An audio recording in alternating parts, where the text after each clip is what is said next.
चार अमीर देवरानियों के राज में गरीब बहू का नया साल। ठंडी सुबह बाहर कोहरा हो रहा होता है और घर के अंदर शाही डाइनिंग टेबल पर पूरा परिवार बैठा होता है। बर्तन में गर्मा गर्म भाप छोड़ता खाना और कप रखे होते हैं। रसोई से आकर नेहा एक एक करके सबके लिए खाना परोसती है। जैसे वो पराठे रखने शुरू करती है तो ठंड में सुबह सुबह सबके घर में नाश्ता बन जाता है, लेकिन तेरे कानों पर जू ही नहीं चलती है जब तक मैं चिल्लाऊं ना। अरे मम्मी छोड़ो ना, इंसान को एक बार समझाया जाता है, अगर बेशर्मी बन जाए तो क्या करे। सब शांत बैठे होते हैं। दिव्यांश की भौहें चढ़ जाती हैं मगर वो फिर भी चुप रहता है। अरे अभी तो सिर्फ सुबह के 9 बजे हैं। तुम दोनों ने कैसे घर सिर पर उठा रखा है? आप तो रहने दो, हर वक्त इसकी तरफदारी करते हो और जब मैं इससे बात करूँ ना बीच में मत बोला करो। मम्मी जी मैं तो खाना बना ही रही थी, सुबह सुबह ज्यादा ठंड थी। हाँ, तुझे ही तो सारी दुनिया की ठंड लगती है और किसी को तो नहीं लगती। नेहा की आंखें हल्की नम हो जाती हैं। अगले दिन घर के बाहर रंग बिरंगी झालरों के बीच एक चमचमाती नई गाड़ी खड़ी होती है। लाल रिबन और फूलों से सजी होती है। पांचों भाइयों ने अपनी अपनी मेहनत की कमाई जोड़कर ये गाड़ी ली होती है। सबके चेहरे पर गर्व और खुशी साफ दिख रही होती है। नया साल हो तो ऐसा, हमारी पहली गाड़ी, वो भी अपने दम पर। अरे आज तो सपने सच हो गए भाइयों। बेटा आज तुम लोगों ने मेरा सिर ऊंचा कर दिया है। अरे पहले मैं बैठूंगी, नई गाड़ी की पहली सवारी तो घर की बड़ी औरत की होती है, फिर मेरी बारी। एक एक करके सब लोग टेस्ट ड्राइव लेने लगते हैं। कभी सास आगे बैठती, कभी नंद, कभी ससुर। सब हंसते हुए फोटोज भी ले रहे होते हैं। सब कुछ किसी त्योहार जैसा होता है।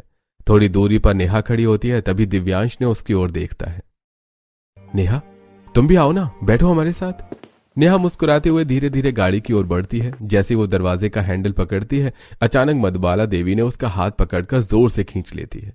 अरे चल, इस गरीब को बैठाने की जरूरत नहीं है, अभी शुभ अवसर पर गाड़ी ली है और इस अशुद्ध को बैठा ले इसमें। नेहा का संतुलन बिगड़ जाता है और हाथ में दर्द हो जाता है। उसकी आंखों में आंसू आ जाते हैं, लेकिन वो एक भी शब्द नहीं कहती और सिर झुका लेती है। मम्मी आप नेहा के साथ ऐसे मत पेश आया करो। बीवी के आगे ज्यादा ही जुबान मत चलाया कर, समझा? चुप रहो, चुपचाप हमें बैठकर गाड़ी दिखाओ। कोई नहीं, आप लोग जाओ, मुझे वैसे भी अंदर कुछ काम है। नेहा के आंसू देखकर दिव्यांश की मुट्ठियां भींच लेता है, मगर माँ के आगे कुछ ज्यादा नहीं बोल पाता। अगले दिन ड्राइंग रूम में रिश्तेदारी की 4-5 औरतें बैठी होती हैं और आदमी इधर उधर खड़े होकर बातें कर रहे होते हैं। नेहा चुपचाप अंदर बाहर आ जा रही होती है। वो एक ट्रे में ठंडी कोल्ड ड्रिंक सजाकर और सबके सामने टेबल पर रख देती है। जैसे वो ट्रे नीचे रखती है, अरे स्नेहा को तो कुछ भी नहीं आता। अब जो 4 बहुएं लाऊंगी ना, सोच समझ के लाऊंगी मैं। इसे देखकर सोचा था गरीब है, चलो काम में अच्छी होगी, लेकिन इसे तो काम भी कुछ नहीं आता है। इतना सुनते ही नेहा के हाथ अपने आप कांपने लगते हैं। अरे बहन जी आजकल तो ऐसे ही है, गाँव की लड़कियां ज्यादा ही तेज हो रही हैं और आप वैसे भी गरीब बहू ले आई, आपको तो नुकसान का सौदा हो गया। ना आपको अच्छी बहू मिली, ना इसके घर से कुछ आया। हाँ बहन सही कह रही हो, इसके दहेज में खाट तक नहीं आई है। मेरा तो बहुत नुकसान हो गया, बेटे की शादी में वैसे ही इतना पैसा लग गया। नेहा सिर झुकाकर वहां से चली जाती है। आंटी आपको पता है, हमने सोचा था भाभी तो अच्छी निकलेगी, लेकिन ये तो बोलने चालने में भी बेकार है। इन्हें कहीं ले जाने से पहले तो 100 बार सोचना पड़ता है। अब आप सब तो अपने ही हो, आपके सामने तो कह ही सकती हो, लेकिन इन्हें बाहर ले जाने में मुझे तो बहुत शर्म आती है। सब फिर हंसने लगते हैं और नेहा रो रही होती है। क्या सच में मैं इतनी बुरी हूँ?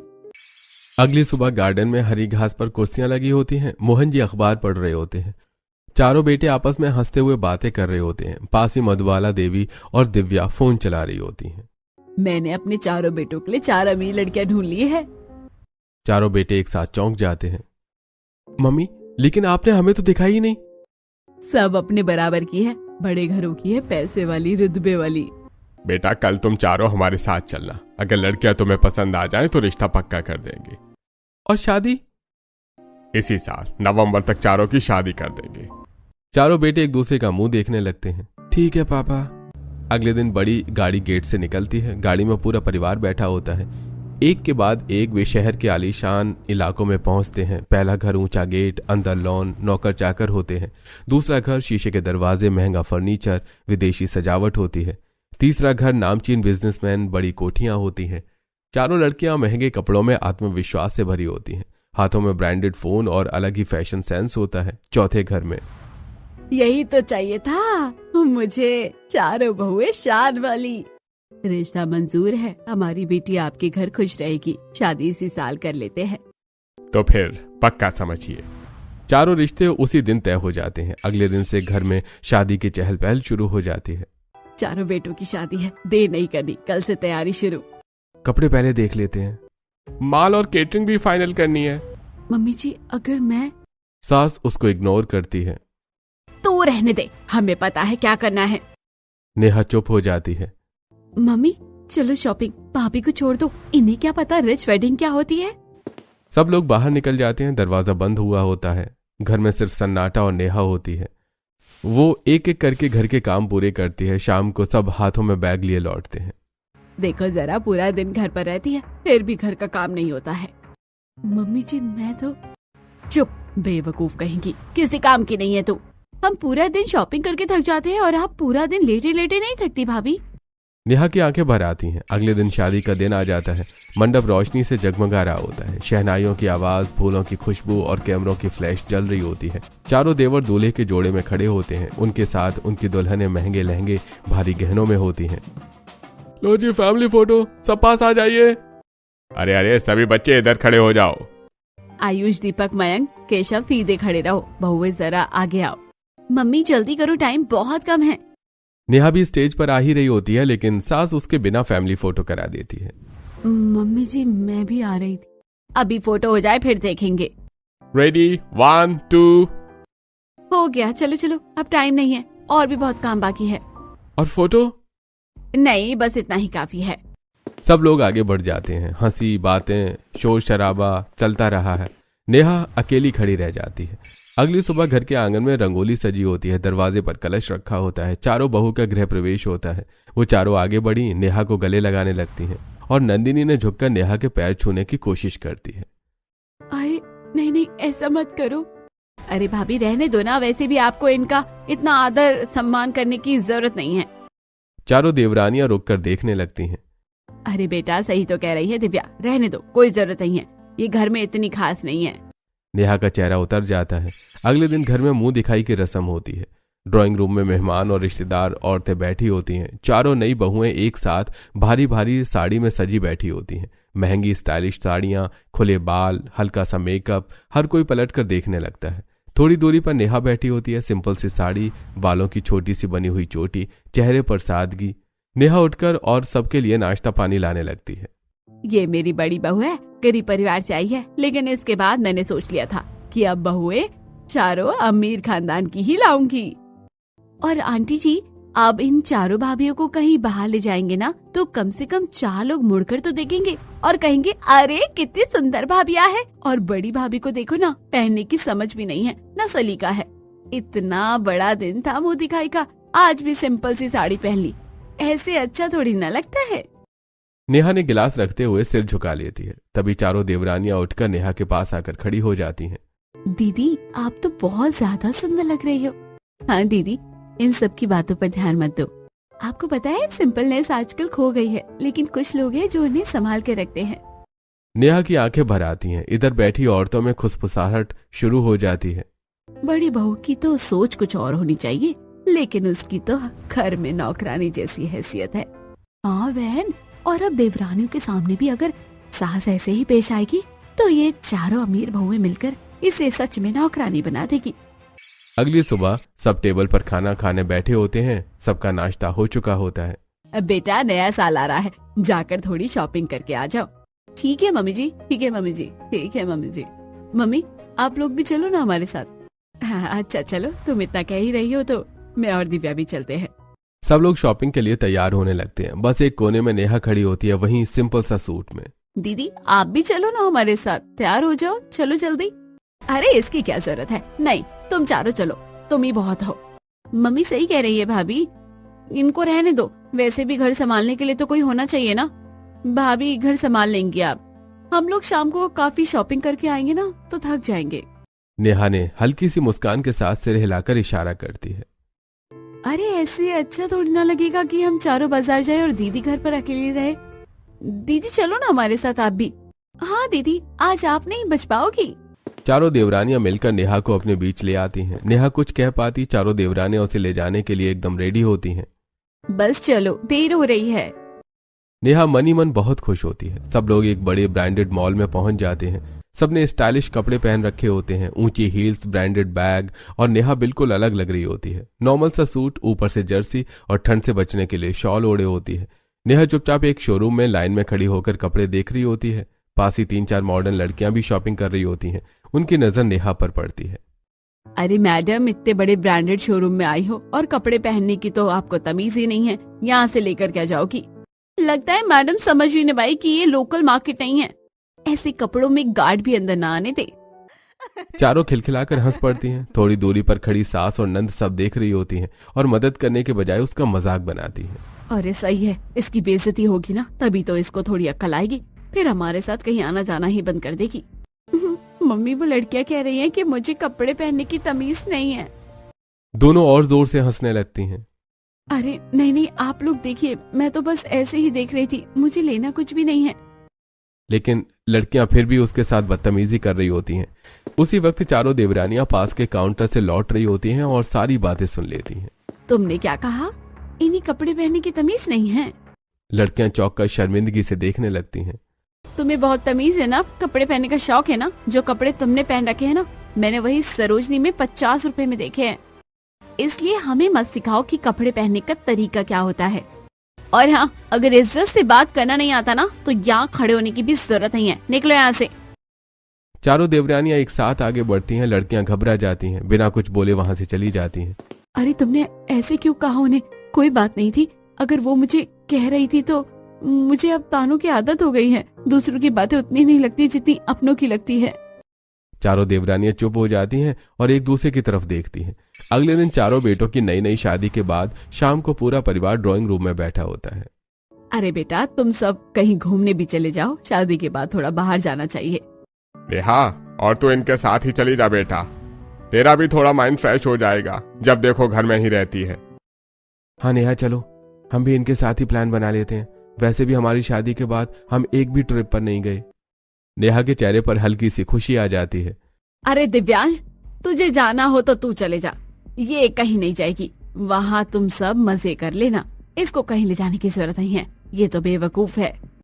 नेहा की मुस्कान पल भर में गायब हो जाती है। मम्मी, मैं बिना नेहा के वहां जाकर क्या करूंगा? और आप इसे हर वक्त घर में रखने की ही क्यों सोचती हो? और मम्मी जी, आप हमेशा दीदी को बेवकूफ बेवकूफ क्यों कहती हो? क्या उनका मन नहीं करता घर से बाहर जाने का?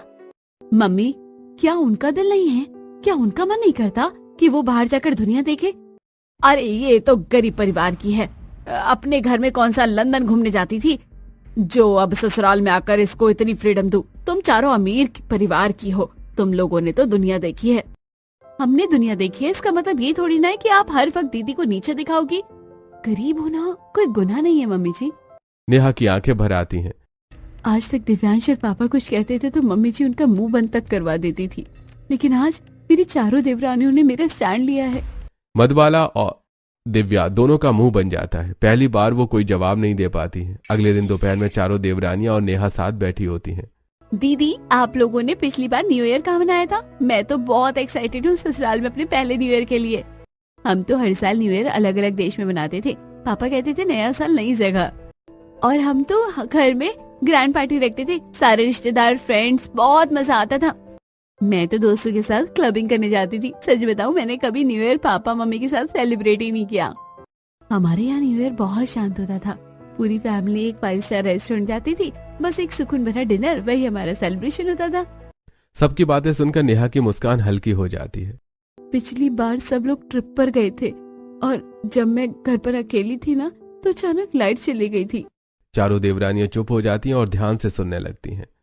बहुत तेज बारिश हो रही थी, मुझे डर लग रहा था। मैं घर के कोने में छिपकर बैठ गई थी। जब पहली तारीख को सब लोग घूम कर आए तो मैंने ये बात दिव्यांश को बताई। वो बोले, तुमने उसी वक्त फोन क्यों नहीं किया? दीदी, क्या भैया अब भी आपका साथ नहीं देते? वो मम्मी जी के सामने कुछ नहीं बोलते जब वो आपकी हर वक्त बेइज्जती करती रहती हैं? नहीं, वो मेरा बहुत साथ देते हैं, और जब भी मेरे लिए कुछ कहना चाहते हैं तो मम्मी जी उन्हें चुप करा देती है। फिर भी मुझे अच्छा लगता है कि दिव्यांश और पापा मेरे स्टैंड लेते हैं।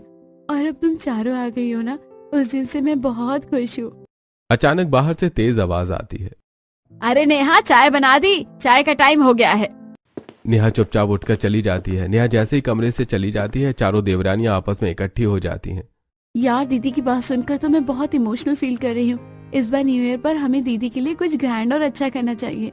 हाँ यार, पता नहीं ऐसा क्यों है, मम्मी जी और ननद जी हमेशा इन्हें बुरा भला क्यों कहती रहती है। और दीदी भी तो सीधी सादी है, सब चुपचाप सह लेती है, हमेशा सब सुनती रहती है। कोई बात नहीं, इस बार हम मिलकर दीदी के लिए 3 दिन उनकी लाइफ के सबसे बेस्ट 3 दिन बना देंगे, ताकि दीदी को ये न्यू ईयर हमेशा याद रहे। चारों ने एक दूसरे की तरफ देखती हैं और धीरे धीरे एक एक करके हाथ उठाकर एक दूसरे के ऊपर रखती हैं। Hip hip hurray! ये मिशन कल से चालू होगा, क्योंकि कल 30 तारीख है। 30, 31 और 1, 3 दिन पूरे मजे करेंगे। अगले दिन चारों देवरानियां नेहा के साथ मॉल जाती हैं। दुकानों में वो सब नेहा के लिए बढ़िया बढ़िया कपड़े चुन लेती हैं। दीदी ये ड्रेस आपके लिए परफेक्ट है, सर्दियों में गर्म और स्टाइलिश। ये हेयर स्टाइल थोड़ा खुला, थोड़ा बोल्ड, आप बिल्कुल हीरोइन लगेंगी। बस दीदी अब तो घर जाकर आप तैयार हो जाओ, आज आपका पूरा लुक बदल जाएगा। नेहा ने धीरे से मुस्कुराते हुए सिर हिलाती है। घर जाकर कपड़े बदलते ही वो पहले से कहीं ज्यादा सुंदर लग रही होती है। सर्दियों की लंबी ड्रेस, खुला और सुंदर हेयर स्टाइल, सारा समय काम में निकल जाता है और शाम होते होते चारों देवरानियां नेहा को लेकर 5 स्टार रेस्टोरेंट पहुंच जाती हैं। रेस्टोरेंट की सजावट न्यू ईयर के लिए बड़ी क्रिस्टल लाइट्स, रंग बिरंगे बल्ब और फूलों की सजावट। लेकिन वहां सास और नंद जैसी पहुंचती मुंह फुलाकर बैठ जाती हैं। इसको यहाँ लाने की क्या जरूरत थी, हम सभी काफी थे। और देखो कितने लोग इसे देख रहे हैं, कैसी ड्रेस पहनकर आई है। 3-4 लड़के वायलिन लेकर मधुर धुन बजा रहे होते हैं। सब लोग खाना खा रहे होते हैं। आज की ये सेलिब्रेशन और डेकोरेशन स्पेशल, और ये सिर्फ नेहा जी के नाम पर हुई है। इसके पीछे किसी की स्पेशल डिमांड थी। नेहा की आंखों में खुशी की चमक उठती है। उसकी टेबल के आजू बाजू लड़कियां डांस कर रही होती हैं और लड़के वायलिन बजा रहे होते हैं। थैंक यू सो मच, पूरे साल का बेस्ट दिन है। चारों देवरानियां भी हंसते हुए सिर हिलाती हैं। दीदी आपके लिए कुछ भी। अगले दिन 31 दिसंबर का दिन होता है। चारों देवरानियां सुबह से ही सरप्राइज तैयार कर रही होती हैं। नेहा के कमरे में मोहिनी उसे तैयार कर रही होती है। बालों को स्टाइलिश बनाकर हल्की कर्लिंग की, मेकअप हल्का लेकिन ग्लैमरस करती है और उसके लिए एक स्टाइलिश ड्रेस चुनती है। शिल्पा और स्नेहा कमरे के आसपास सजावट और एक्सेसरीज का ध्यान रख रही होती हैं। नंदिनी नीचे जाकर पार्टी की पूरी तैयारी कर रही होती है, लाइट्स, फूल और छोटे छोटे डेकोरेशन आइटम्स। दीदी ये हेयर स्टाइल आपके लिए परफेक्ट रहेगा, अब रात को मजा आएगा, आपके लिए बड़ा सरप्राइज होने वाला है। दीदी थोड़ा मुस्कुराओ, हेयर स्टाइल बन गई, मेकअप भी फाइनल है, देखो आज आप बिल्कुल स्टार जैसी लग रही हो। अरे वाह, इतना स्टाइलिश बनाओगी तो लोग मुझे पहचान भी नहीं पाएंगे। दीदी ये ड्रेस पहन लो, बिल्कुल पार्टी लुक है, सिर्फ न्यू ईयर के लिए, प्लीज स्पेशल है। तीनों देवरानियां नीचे तैयारी में लगी होती हैं। दीदी बस आखिरी स्टेप है और बस तैयार, तुम्हें नीचे ले जाकर सभी को चखा देंगे। थोड़ी देर बाद नेहा की आंखों पर पट्टी बांधकर देवरानियां उसे नीचे लाती हैं। चलो दीदी अब तैयार हो जाओ, नीचे बहुत सारे रिश्तेदार इंतजार कर रहे हैं। कितना अजीब लग रहा है, मैं सच में नहीं जानती कि क्या हो रहा है। बस थोड़ा सा धैर्य, सरप्राइज आपके लिए है। नीचे पहुंचते ही पट्टी हट जाती है। नेहा की आंखों के सामने पूरा हॉल सजा दजा था। मायके वाले भी आए हुए होते हैं। नेहा ये सब तुमने सब किया? माँ ये सब मेरी चारों देवरानियों ने कराया, आप देखो मैं कितनी खुश हूँ। बेटा तेरी चारों बहुएं सच में कमाल की हैं, तुम्हारा साथ देकर उन्होंने ये सब किया, वरना तेरे घर के हालात तो जानते ही हैं। कुछ देर बाद सब फिर डांस फ्लोर पर आते हैं। दीदी चलो आज खुलकर डांस करो, हम सब साथ हैं। नेहा हंसते हुए हाथ बढ़ाती है। चारों देवरानियां उसके साथ कदम से कदम मिलाकर डांस करने लगती हैं। चलो अब भैया को कपल डांस का भी चांस दे दो। चारों स्टेज से चली जाती हैं और दिव्यांश ऊपर आता है। उन्होंने पहली बार खुलकर स्टेज पर रोमांटिक डांस करते हैं। ये सब क्या हो रहा है? मम्मी जी आप भी आइए ना, आज नई शुरुआत करते हैं। और वो सास और नंद का हाथ पकड़कर उन्हें स्टेज पर खींच लेती हैं। चारों देवरानियां नेहा के लिए स्पेशल परफॉर्मेंस भी करती हैं। लाइट्स, म्यूजिक और चारों बहुओं की टीम, सब कुछ बेहतरीन होता है। डांस के बाद सभी मिलकर डिनर करने बैठ जाते हैं। नेहा बहुत ज्यादा खुश होती है।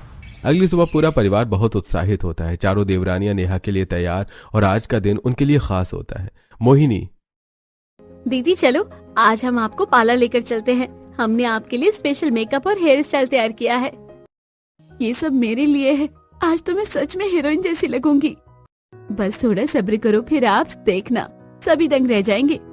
हमने आपके लिए पूरी फैमिली की पेरिस टिकट भी बुक कर रखी है। आज पहली बार आपको प्लेन में बैठना है और उसके बाद पेरिस की सैर। सोचिए कितनी मजेदार होगी।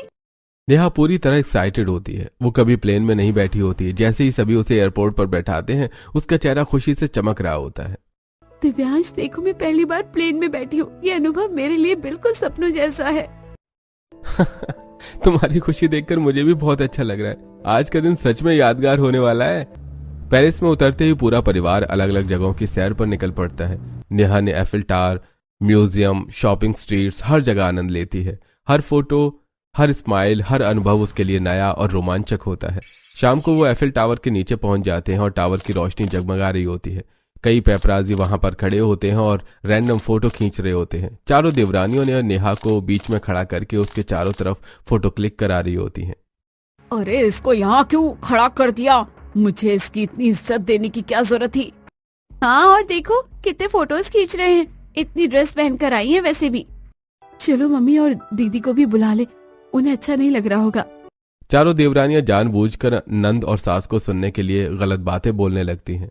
अगर हमें उन्हें किसी फोटो में नहीं लेना है तो आप क्यों उसके साथ इतनी अच्छी तरह पेश आ रहे हो? भी फोटो में भी शामिल नहीं किया जाता, लेकिन उनको इतना सम्मान क्यों मिलता है? और ये सब भी अब क्यों, जब हमने देखा कि आपको हमेशा अकेला और नीचा दिखाया जाता रहा। उन्हें भी अपनी वैल्यू पता चलनी चाहिए। मधुबाला देवी का चेहरा एकदम लाल हो जाता है। तुम्हारी हिम्मत कैसे हुई मेरे बारे में ऐसा कहने की? मुझे कितना बुरा लग रहा है तुम्हें पता भी है? भाभी आपने ऐसा क्यों बोला? हमें कितना बुरा लग रहा है आपको अंदाजा भी है? दीदी के साथ कई सालों से जैसा व्यवहार हो रहा था, तब आपको समझ नहीं आया कि उन्हें कितना बुरा लगता है? आप उन्हें ना कहीं ले जाते हो, ना उससे सीधे बातें करते हो। आज हमने जरा कहा तो आपको मिर्ची लग गई। अब एहसास हुआ कैसा लगता है किसी को अलग छोड़कर। मम्मी जी, दीदी तो इतनी सीधी है कि आपकी शर्म करके कभी आपको उल्टा जवाब नहीं दिया। हम होते तो अब तक पता नहीं क्या होता। जिस दिन से हम घर आए हैं, आपका दीदी के साथ बहुत बुरा व्यवहार हो रहा है। हमें भी देखकर इतना बुरा लगता है, तो सोचो उन पर क्या बीतती होगी। मधुबाला के मन में पुरानी बातें ताजा हो जाती हैं। कैसे नेहा को अकेले घर पर छोड़ दिया जाता था, कैसे हर वक्त उसे नीचा दिखाया जाता था। दिव्या भी शर्मिंदगी महसूस कर रही होती है। भाभी सॉरी, हमें और मम्मी को आपके साथ ऐसा व्यवहार नहीं करना चाहिए था, बल्कि मुझे मम्मी को समझाना चाहिए था। बेटा मुझे माफ कर देना, मैं कभी महसूस नहीं कर पाई कि तुम्हें कितना बुरा लगता है। कोई बात नहीं मम्मी जी, आज तो नया साल है और हम पुरानी सारी बातें भूलकर आज से नया साल शुरू करेंगे। आज से कोई पुरानी बातें नहीं उठाऊंगी। एक कदम आप बढ़ाइए, मैं उसके लिए 2 कदम बढ़ाऊंगी। अब से सब कुछ नया होगा। चलो चलो, सब यही हो गया। अब 12 बजे वाले हैं, केक कटिंग का टाइम हो गया है। सभी काउंटडाउन शुरू करते हैं। 10, 9, 8। नेहा और दिव्यांश हाथ में हाथ डाले खड़े होते हैं। 3, 2, 1, हैप्पी न्यू ईयर सब चिल्लाते हैं। केक करते ही 5 वर्क शुरू हो जाते हैं। लाइट्स चमक रही होती हैं। चारों देवरानी और लोग फोटो खींच रहे होते हैं। सभी मुस्कुरा रहे होते हैं। नेहा ने चारों देवरानियों की तरफ देखकर गले लगाती है। Thank you so much. ये सच में पूरे साल का सबसे खास दिन है और पहला इतना खास न्यू ईयर।